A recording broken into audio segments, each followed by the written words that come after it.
Hello, everyone, and welcome this week and every week to your Business Accelerated. I am your host, Attorney Shaune B. Arnold. I am a California business attorney, and here on your Business Accelerated, we deal with a lot of hardcore legal and business issues that get in your way and try their best to stop you from building the business of your dreams. And as a California business attorney, I do have that training. I want you to be aware that to the extent that we talk about legal issues here on your Business Accelerated, we are talking about California law.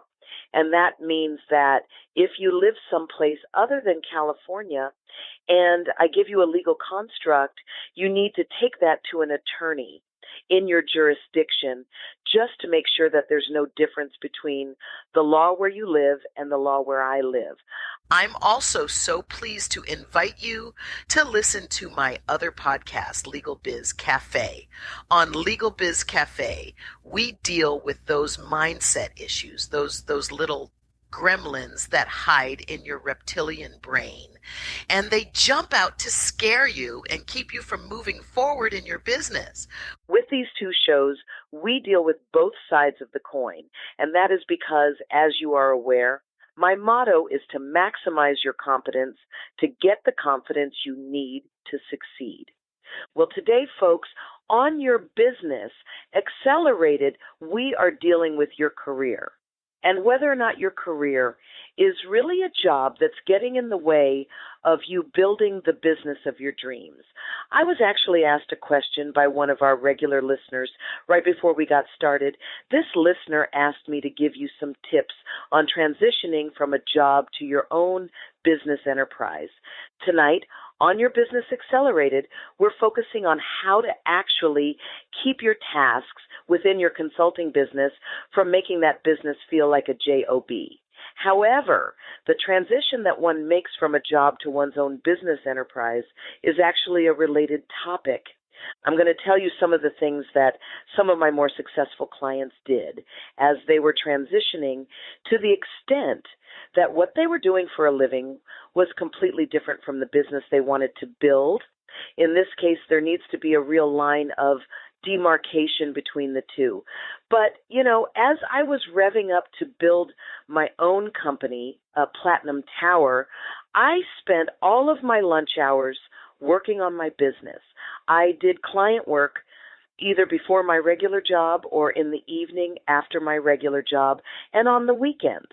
One thing that will help you make that transition, especially when you go home at night, is to change your clothes and not just get into your jammies, which is, for me, when I go home, the donning of the jammies is like a ceremonial part of my day.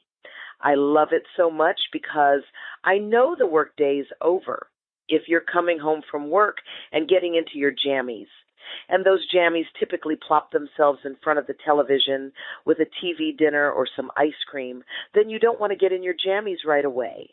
I would suggest that you get into an interim outfit, maybe a sweatsuit or something that is going to help you realize that your day is not over. We all work so hard for our employers. We give 150% because we care about signing our name with excellence. But this means a lot of the time when we come home, we are completely wiped out. My next suggestion for you would be to pace yourself at the end of your regular workday. Perhaps only give 100% and not your usual 150%. Save that last increment for you, for your dream, for when you go home. Test yourself.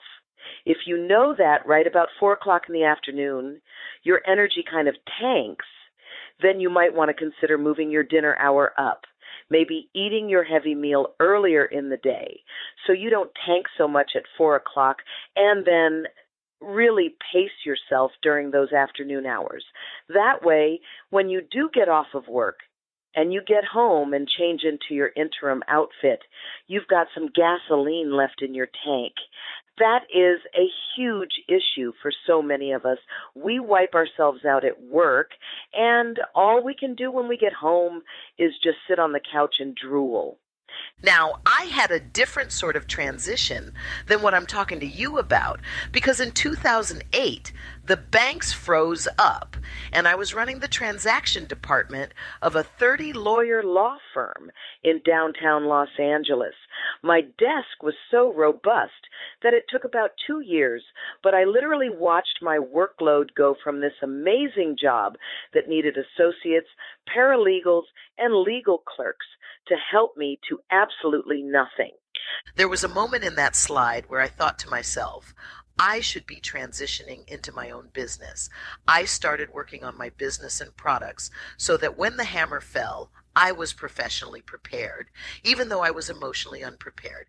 So, my third suggestion to you would be to keep an eye on your job. And if you're finding that it is time for you to transition, then pluck up your courage and make that transition. If we fail to move, life will move on us. I believe that's what happened to me. I was comfortable and I stayed too long. There were times that I looked out of my floor-to-ceiling windows, overlooking all of West Los Angeles and the ocean, and said to myself, I have not looked out this window in I don't even remember how long. The view was for the clients. The view wasn't for me. My head was down daily. My elbows were out. I worked beyond my natural stopping point daily and my natural transitioning point at the job. These are some tips for you on how to manage your time, your energy, and your transition from a job to your own business. Let's shift gears just a little bit because I really want to talk to you this evening about getting the tasks involved in your consulting business out of the way so that they don't start making that consulting business feel like a J.O.B. So how do you do that? Well, as a consultant, your growth is really dependent on you not bringing on more and more and more and more and more clients because you only have 24/7 to serve. Your growth is going to be dependent on you abandoning certain lines of business and certain types of clients in pursuit of other, more productive and profitable business. This means your growth is not just financial. It includes broadening your experiences, broadening your higher level contacts, taking on more sophisticated work, and enhancing your reputation by doing all of these things. See, for a consultant, the attitude is typically that all business is good business. Never turn down a paying client. But you know what? I have to disagree with that. Not all money is good money. Some clients need to be fired. I have a client that runs an advertising network. They are known in the industry as the 99-cent store of networks. That means when people are looking to place cheap advertising, they go straight for his network. The problem is he can't grow the network with all this 99-cent advertising. So be very careful when you're looking for clients and make sure that prospects don't wind up approaching you as though you are the cheap alternative, unless that's truly what you want. I deal with this a lot in my speaking business. A lot of meeting planners will require that an unknown speaker work for free, and they will allow you to sell your product in the back of the room. It's a struggle trying to strike that balance between someone who is not getting paid to speak and yet calling yourself a professional speaker. I have had international paid speaking and training opportunities. I find that I don't go after free speaking gigs because I don't want to get painted into that freebie corner. We all have to make our choices in this regard. Think about that as you are building your business. I know you want to bring on clients and make that transition from the job to owning your own business. Just be very careful. Really start to have a conversation with your prospects and with your clients about how much productivity is enhanced in their business by whatever it is that you're doing. How much are you enhancing their bottom line by enhancing their productivity? How much are you saving them by doing this consulting work for them? How much would they have to spend if they were spending that money in-house? In other words, if they had an employee actually doing what you, the consultant, are doing, how much money would that cost them in resources? You need to tie your compensation to these numbers, to how much you're increasing their business and how much they are saving by using you rather than their internal resources.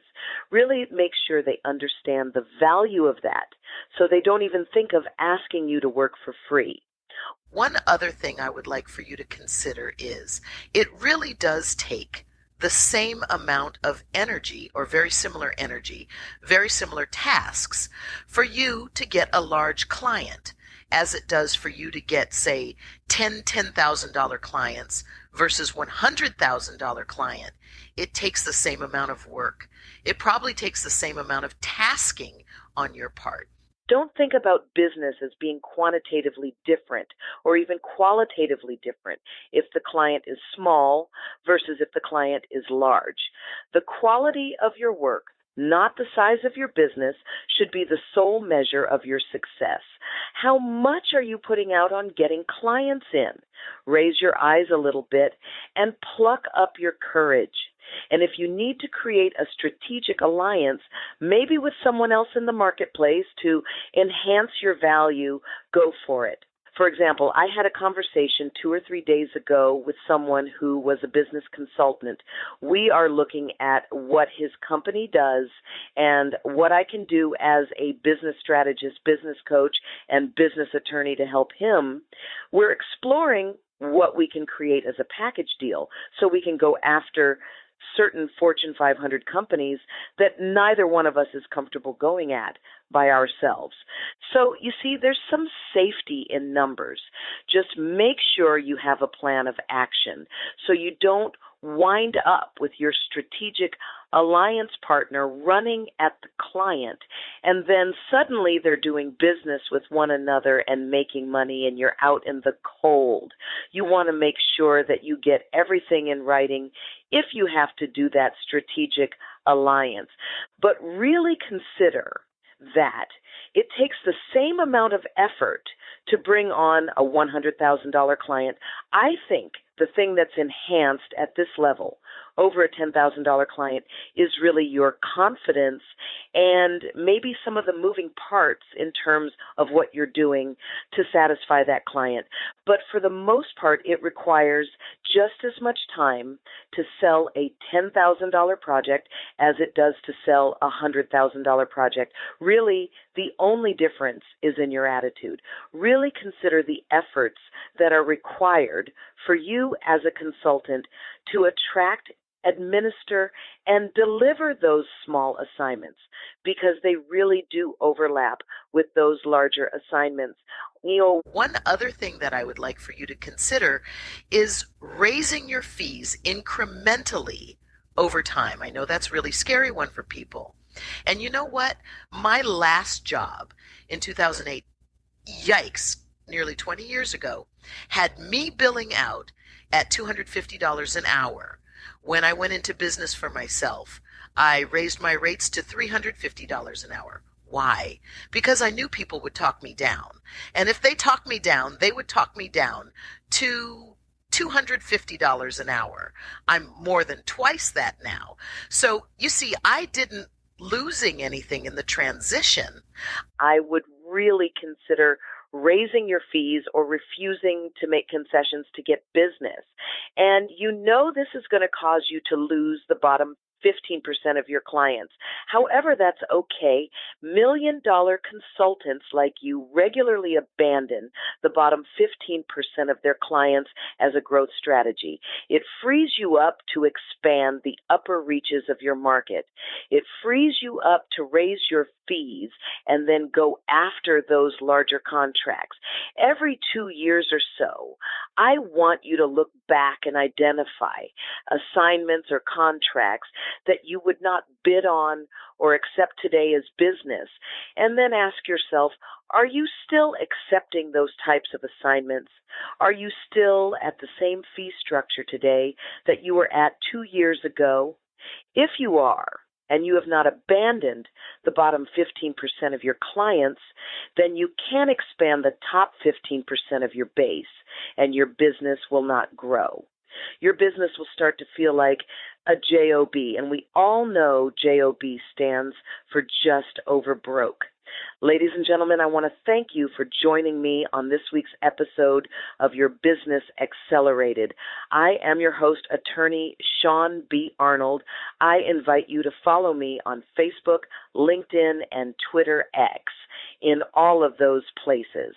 My moniker is SHAUNE.Arnold. In the meantime and in between time, I'm reminding you, as always, to maximize your competence to get the confidence you need to succeed. I'll see you next week, right here on Your Business Accelerated. Bye-bye, friends.